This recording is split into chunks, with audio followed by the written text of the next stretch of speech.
Okay, this video is advice for high school students. Now, I just a couple days ago made a video about advice for college students where I went through most of the academic stuff. So for high school students, the academic stuff is largely the same. So if you want academic advice, go watch that one I wrote about advice for high school students on academics. On college students for academics, it'll be the same for you, just about. Okay, so there's a few unique things for high school students. As far as choosing a sport, I think the best sport is tennis because you get to meet rich people and you learn good manners from being around rich people. And you can play tennis your whole life. You can play tennis with men, you can play tennis with women. It's a good sport. You can hit tennis balls against the wall, it keeps you in shape. So I think that's the best sport you could play. Running is good. Running makes you disciplined. In my experience, the runners were all the best students in the high school. All the valedictorians and the top SAT scores when I was in high school came from the cross country runners.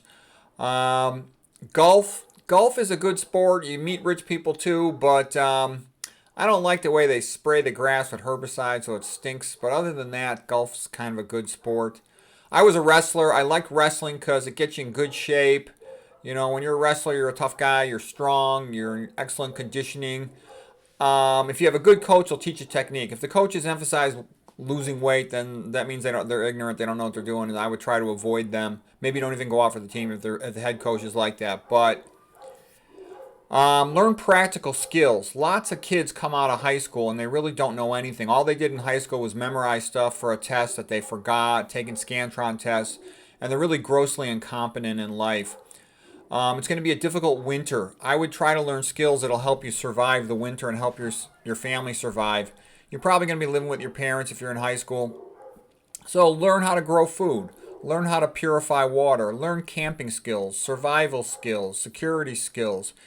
If you can, do an internship with a contractor. You know, learn how to run a generator. Learn heating and air conditioning or plumbing to the extent that you can. So you're a useful Mr. Fix-It guy. You could save your family a lot of money if you know how to do that stuff. In the long run, computer programming is going to be a more and more valuable skill, it seems.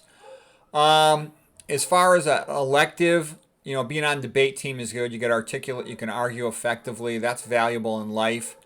Junior engineering and technical society is good if you're going into a science field. Being on the math team is good just because you do math every day and you'll get a really high score on the SATs. I knew this Asian lady doctor and her kid had gotten a perfect score on the math SATs. I did a whole bunch of practice problems and I got pretty good at math. I think I got 770 out of 800 when I took it for the third time on math. It was really just algebra. It just came from doing practice. If you practice math, you get better at it. If you don't practice it, you don't get so good at it.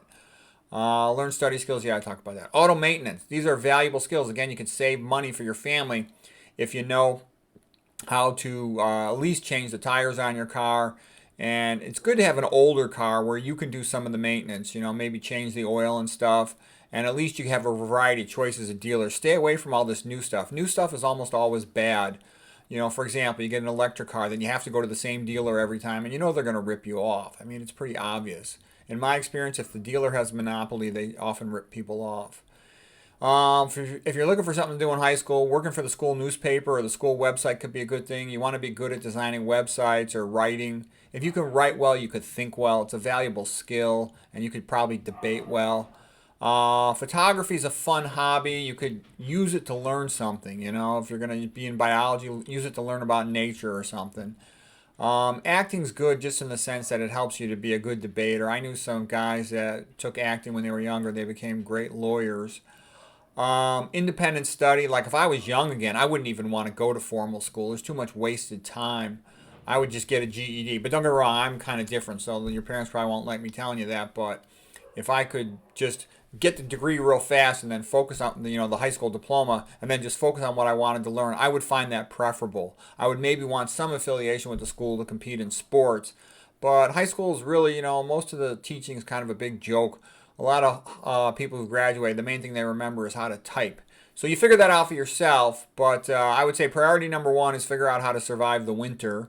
And everything else is kind of an add-on from that. It's not as big a deal what college you get into because it really doesn't matter. It's fine if you go to junior college for 2 years. The important thing is you learn how to become a good student. When you're a good student, you can get a good grade in anything. I could get a good grade in anything. It doesn't matter what the subject is. As long as I decide I want to, I will do it. Okay, because you just memorize stuff. So be good at memorizing stuff. If you're good at memorizing stuff, you can be good at anything. And you have some good basic study skills. So anyways, hope that helps.